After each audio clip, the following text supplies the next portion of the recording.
In this video, we discuss which of the Magnificent Seven stocks we own and which we would avoid investing in right now. So moving on to the Mag 7, what are your current thoughts on the Mag 7? Is there some that you like, some that you don't like? What's your current thoughts on the Mag 7? All right, Jacob, let's play a little game. There's two Mag 7 stocks that I don't like. Have a guess which two I don't like. Ooh, well, I know it's not going to be Google. Yeah, I like Google. Yeah. It's funny, actually. Google just came on my largest holding. It's funny how we had the same thing. Hims was our largest holding. Now, like, Google's on both our largest holding. Amazon, I think you're a fan of. Mm-hmm. I don't believe I've ever heard you mention Meta before. But I think you've got to be a fan of Meta. I don't hate Meta. I was a big Meta investor when Wall Street thought the whole company was dying about 3 years ago. Not a current shareholder, but they've done very well. Yeah. I'll go Tesla as one that you don't like. I don't like Tesla. Yeah. Not necessarily as a business, but as a stock. I don't like it. Yeah. The other one being, we'll go with, I think you like Microsoft. I do like Microsoft, yeah. I'm trimming it. It is a holding of mine, but I'm trimming it now. But I do like it, yeah. So I'll go do one Nvidia then. I like Nvidia. All right. Trimming it. I don't like Apple. Oh, Apple, yeah. Yeah, I mean, so that's my thoughts on the Mag 7. Like, full disclosure, Alphabet I've been accumulating, and I really like. I mean, I like a lot of things about Alphabet, but like I watched their whole like suite of AI products come out, and I was like, wow, this is good. Obviously, you've seen like VO3 pop up everywhere, and you understand their capabilities. They obviously acquired DeepMind, which is actually a British company, and Alphabet have done so much behind the scenes AI stuff. We're starting to see that come into the enterprise. They're at a cheaper valuation than most of the other Mag 7, and also they're more vertically integrated. Not a lot of people make this point, but like, OpenAI is not Microsoft. Yeah, I know Microsoft has an interest and has equity, but they're not the same thing. The same way that like Amazon is not Anthropic. Like, yeah, there's investment, but Anthropic, which is Claude's large language model, which is doing well, is a different thing. Google, a Gemini is actually designed from the ground up by Google. So I love Google. They've got great distribution for AI. Microsoft is like the steadiest Eddie ever. Microsoft was a large holding of mine up until recently because they didn't have a good 2024. And I was like, look, like Microsoft's not really getting the credit that it's due. It's just an absolute powerhouse. So I had a large holding of Microsoft that I'm trimming. Amazon and Meta were always kind of on the watch list. I've invested in those in the past. I'm not invested in them now, but as I said, like I do kind of like them. Nvidia, I've been a shareholder since February 2025 when they took a bit of a dip, and now I'm thinking about trimming that again, but still a great holding. Apple, I mean, again, I'm talking about a lot of stocks, so I'll finish, and then if there's anything you want me to expand on, I will. Apple, I think the valuation is just too high given they're lagging behind in the AI race a little bit. I mean, iPhone, again, sue me, Apple, whatever, but like iPhone 14, iPhone 15, they've made great iterations, but they're just not quite the bee's knees for the valuation they've got. And a lot of their growth has just come from lots of profit, buying back their shares, higher earnings per share. But I mean, what did I say earlier? I like the top line. Apple's top line has been bad in the past few years. And Tesla, I just think it's risky at the market cap that it's on. Like you've really got to believe in their approach to autonomous driving and energy storage and robotics. All of those are fantastic industries. It's just like for their market cap to already be at $1 trillion, if it triples this most valuable company in the world, I'd be much more interested in Tesla if the shares were about half the price that they were, or even less. Yeah. The thing with Tesla is that I like to see the proof that they can do what they're saying they're going to do. There's just not the proof at the moment. That's the big issue, isn't it? You hit the nail on the head. I mean, it'd be a funny game. You could play Elon Musk, and you could be talking about, next year we'll have 10 million robo-taxis on the road. And you could play a game of like taking that clip. It's like, which year is it? 2016, 2019, 2022. I mean, they are making progress, but that's my point. Core automotive revenue is kind of stagnant or even declining a bit. Energy storage is doing well, but it after a while it's just like, do you really trust their timelines? And when I don't trust their timelines on something where I've not got the quantitative proof in front of me yet, it's very hard for me to value it properly. Yeah, and that's the problem. The timelines are just all over the place. I mean, they were mentioning the semi truck a few years ago, and then it disappeared from the press releases. I think they finally mentioned it again in the last earnings. A few years ago, they were coming out and saying they were going to grow 50% a year. I mean, what happened to that? That was only 2 years ago, and then got anywhere close to that in the last few years. And I don't even know what they're growing at now. I think they're back at something like negative growth right now, which isn't great. Yeah, I think the Just forecast is -5 for the full year. Yeah, and the problem is they're just massively going in the wrong direction right now. Like, don't get me wrong, if some of the products do hit, like they could be absolutely massive, but the problem is, are they going to hit? And for me, it's just the same as going down to the casino and betting on red or black. You know, I'd feel a lot better if you could see the needle starting to move in the right direction, and you're like, okay, they've got something starting to happen here with the business. But right now, you just don't really have that with the stock. The thing with Tesla is that when you look at the valuation, you know, a lot of this is already starting to get priced into the valuation, that, you know, some of these things are starting to hit. And that's another big issue that you have right now with Tesla. Yeah, tell me about it. I mean, that's the thing. We've got stagnant revenue growth for the past few years, and you're just making a bet on something that may not work out.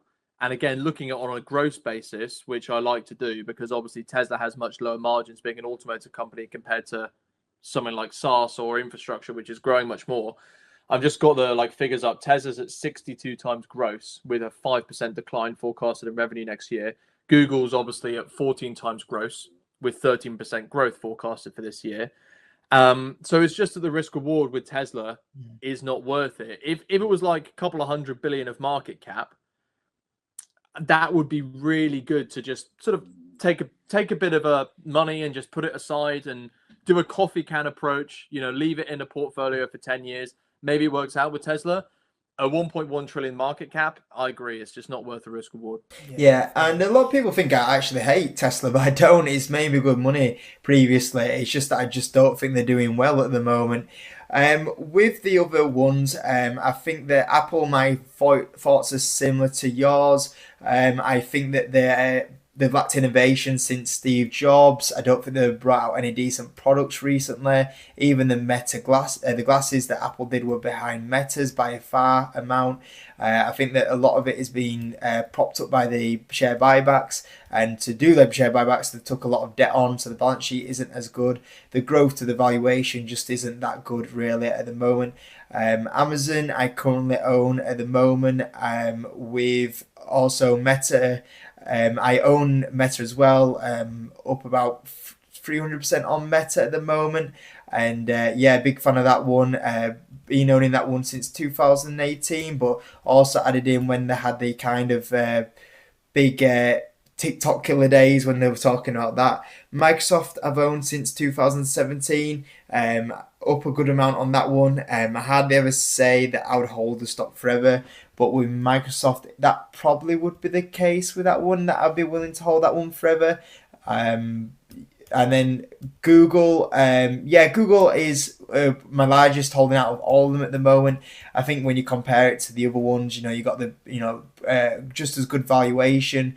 The growth is just as good with that one. You obviously got the cloud that is ramping up on there. You kind of get that free bet with Waymo at the moment, with Google at the moment. Great balance sheet.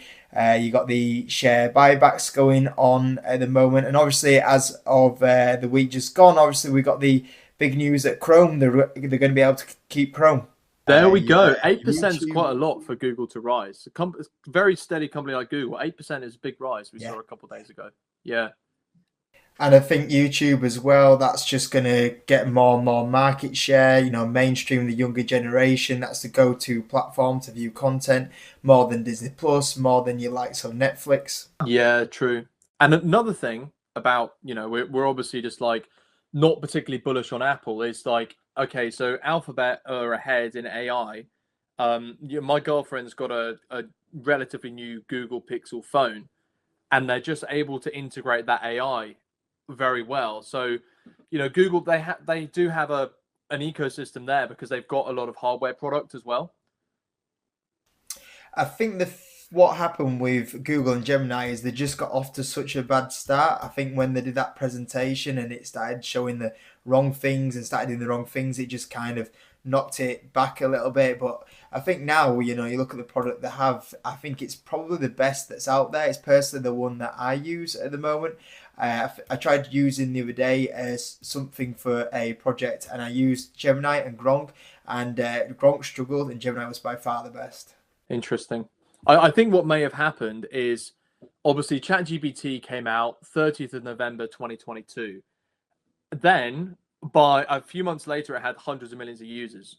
Google then started to panic because obviously search still makes up the bulk of their revenue.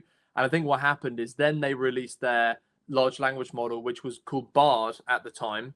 And because I think Google, because they had deep minds, they were working on all this AI behind the scenes. And I think they panicked a bit, to get it commercialized when it wasn't actually ready, because they're like, shit, if we don't throw it out there, even if it's not going to be as good as ChatGPT 3 when it was back then, then at least if we throw it out there, then we will gain some traction, which I think was a mistake because they damaged their brand a little bit. But now they're really starting to show the behind the scenes of what they were working on. You think it's one thing a chatbot, or not chatbot, sorry, a large language model, not chatbots. They're really sophisticated tools, but it's another thing. I mean, you see some of the VO3 stuff, the video that comes out, just the prompts that you enter in and what comes out the other end. That's so much compared to the large language model.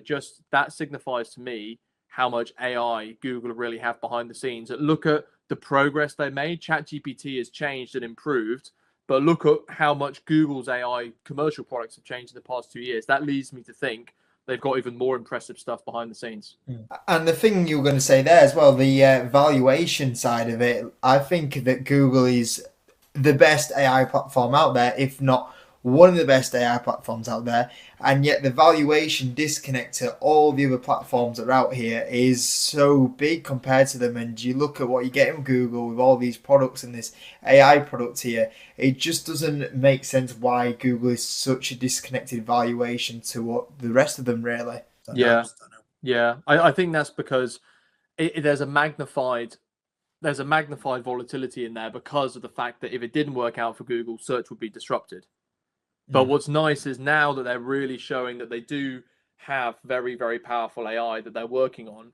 And this is the other thing, is that they've got the distribution of search. So I know a lot of people, particularly like a lot of the younger generations, are now used to going on another large language model. Obviously, ChatGPT is probably still number one. However, that's not everybody. And a lot of people still go on and do a Google search. And now you're like automatically getting some of the Gemini features on Google. Yeah. So that distribution may start to help them. And there's that point we raised earlier about, okay, yeah, ChatGPT isn't Microsoft. It's OpenAI, and Microsoft are backing them. But Google have that vertical integration, and they've done it from the ground up. And also Waymo they've done from the ground up. So that, I mean, takes very powerful AI to run an autonomous car. So it's very clear that Google definitely have something.